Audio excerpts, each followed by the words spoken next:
House के पिछले assembly में भी थे। मैं उनको ये याद कराना चाहूँगा कि जो 5 बजट मैंने 2013 और 2017 के दौरान 2013, 14, 15, 16, 17 मैंने पेश किए, उनमें हर दफ़ा मैंने ये एक रिक्वेस्ट की कि इस मुल्क में नेशनल इकनॉमिक एजेंडे की ज़रूरत है, चार्टर ऑफ इकॉनमी, और हम मिलकर एक नेशनल इकनॉमिक एजेंडे को मुरतब करें, उसके ऊपर हम एक यकजा हो जाए और उसके ऊपर भी अमल करें। जो भी हुकूमत आती है, जिसको अल्लाह ने ये मौका दिया, लेकिन उस इकनॉमिक चार्टर के ऊपर कोई तब्दीली नहीं आनी चाहिए। लेकिन समहाउ मैं उसमें अपना हदफ या अपनी एक जो विश थी उसको नहीं अचीव कर सका। मैं समझता हूँ कि इस बात से कतई नज़र जनाब स्पीकर कि किस जमात की हुकूमत है, रियासत उस राह पर गामजन रहे जो कि आप मिलकर एक तयन करें इस मुल्क के लिए, इसके फ्यूचर के लिए, इसकी कौम जो आने वाली जनरेशन है उसके लिए। एक ऑब्वियसली एवोल्यूशन प्रोसेस जनाब स्पीकर होता है, और वो एवोल्यूशन प्रोसेस ऑटोमेटिकली होता है कि उसमें इंप्रूवमेंट्स होती हैं। लेकिन जैसे मैंने कहा कि आप इकॉनमी कहाँ थी, आपको macro economic unstable country declare किया होता 2013 में। इलेक्शन से पहले जो ग्लोबल रिपोर्ट थी वो ये थी कि $1 पाकिस्तान को कोई अदारा नहीं दे रहा था, जैसे कि रिसेंट हमने देखा पाकिस्तान के साथ जो हो रहा है।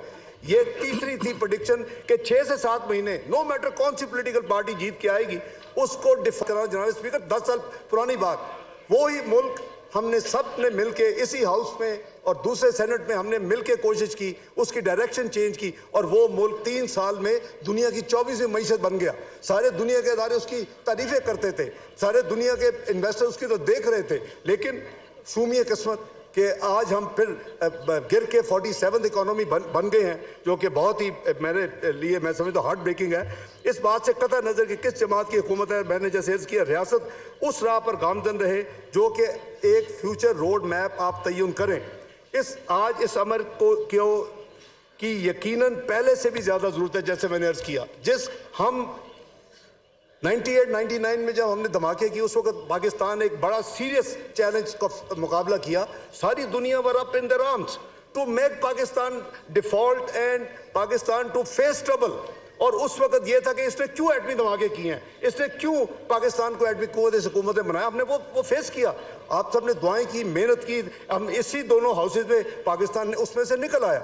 हमने 2013 में भी ये देखा कि जहां हमारी एक कंबाइन एफर्ट होगी, जहां हम ईमानदारी के साथ इस मुल्क के लिए करेंगे, अल्लाह ताला की बरकत, मेरा ईमान है कि उसमें शामिल होती है और फिर हम उस मुसीबत से निकल जाते हैं। तो मैं अर्ज कर रहा था कि आज सबसे ज़्यादा ज़रूरत है कि हम एक होकर एक हम रोड मैप तयन करें, एक हम मुआहदा करें कि पाकिस्तान की मईशत को हमने किस तरह लेके जाना है। और मैं दोबारा सबको दावत देता हूँ, आए हम सब मिलकर बैठे, मुल्क के मुआशी मुस्तकबिल के बारे में एक कौमी सोच अपनाएं। मुझे कभी उम्मीद है कि इक़दाम की तकमील में हमें रियासत के तमाम अदारों की मुकम्मल हमायत हासिल रहेगी। आखिर में जनाब स्पीकर, मैंने जो मुल्क की मईशत के बहाली के लिए हुकूमत के इक़दाम और तजावीज़ का मुख्तसर खाका आपके सामने पेश किया है। मुझे पूरी उम्मीद है कि इन इक़दाम के बिना पर मईशत हमारी इंशाअल्लाह इकॉनमी बेहतर होगी और हम जल्द दोबारा अपने GDP ग्रोथ, हमें तरक्की के राह पर हमारा दोबारा हम गामजन होंगे। मैं सबसे अर्ज़ करूँगा कि वो ये जो मैंने जैसे अर्ज़ किया कि 1998, 99 और 20, 13, 14 कि हम सब ने देखे हुए हैं, मोस्ट ऑफ दी कॉलीग्स पर हेयर, हमने देखा हुआ कि वो कैसा पीरियड थे, वो कैसे चैलेंज थे। आज उससे भी डीपर चैलेंज पिछले साल से शुरू है इस मुल्क में। 47वीं मईशत हम बन चुके हैं, हमें वापस इसको पाकिस्तान को उस तरक्की की राह पे लेके जाना है। और इंशाअल्लाह हमारी नीयत थी को हम इकट्ठे एक होकर इसके लिए कोशिश करें। मुझे कोई मुश्किल नज़र नहीं आती। इंशाअल्लाह हम दोबारा उसी तरक्की की राह पर दोबारा गामजन होंगे, पाकिस्तान इंशाअल्लाह खुशहाल होगा।